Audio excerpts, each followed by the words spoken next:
The last question I wanted to ask was, when someone is getting ready to make their Shodan, their first degree black belt, they've typically been trained with you somewhere between 3 to 5 years, depending upon how active they've been and how much practice they've done outside of class.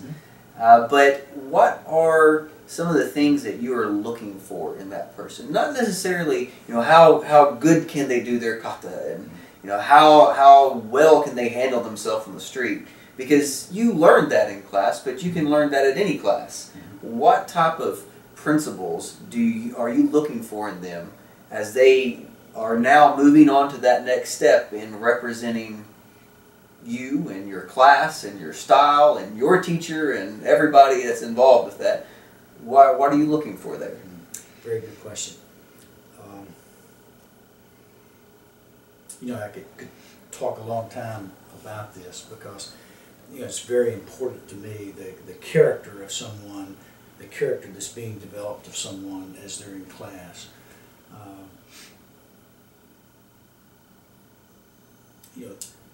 The longer you study, the more you know, the more humble, the more meek that you should become as an individual.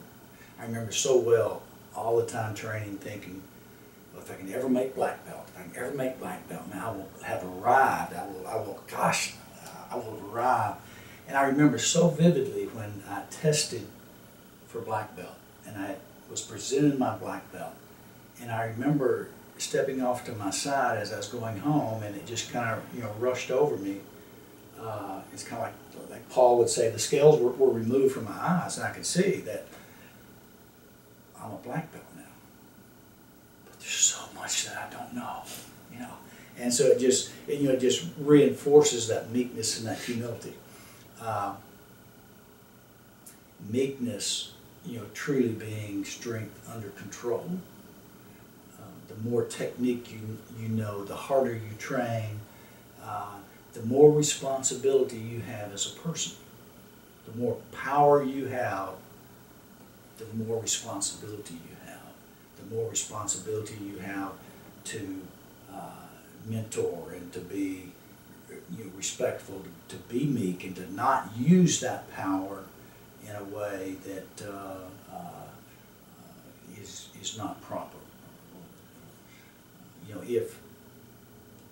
If I have a man coming to my class and I cannot change his character to where he's not just focused on, he can't control his anger, he can't control his emotions, he can't control, and can never get over to this. You don't have to be a gentleman. I mean, a Christian to be a gentleman, but to this point of being, a gentleman, someone under control, then I will not teach him very long, because I will not teach him things that he could take to the street and actually, really hurt people with. So, having said that, I expect the discipline, I expect the respect, not just for me, but for all the senior belts, but I expect that person to come up, to train their way up, develop that foundational aspects of karate that really have not changed in the last 300 years, and you keep teaching the same things about rhythm, balance, and technique. And so I expect that person to be able to do all those things. I expect them to know certain katas, to know certain one-step, to know certain self-defense and tuite and tagumi and different things. But at the same time, in my class, I expect them to grow as an honorable person at the same time. I expect them to see the power that they are beginning to possess.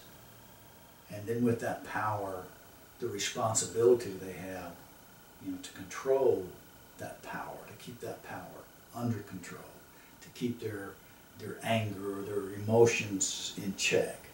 And quite honestly, I believe the more you know, the more ability that God has given you, the more responsibility you have if there's a situation where someone is being taken advantage of. Shame on you if you don't intervene.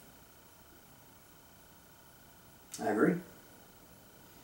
Well, thank you for coming out and visiting with us today.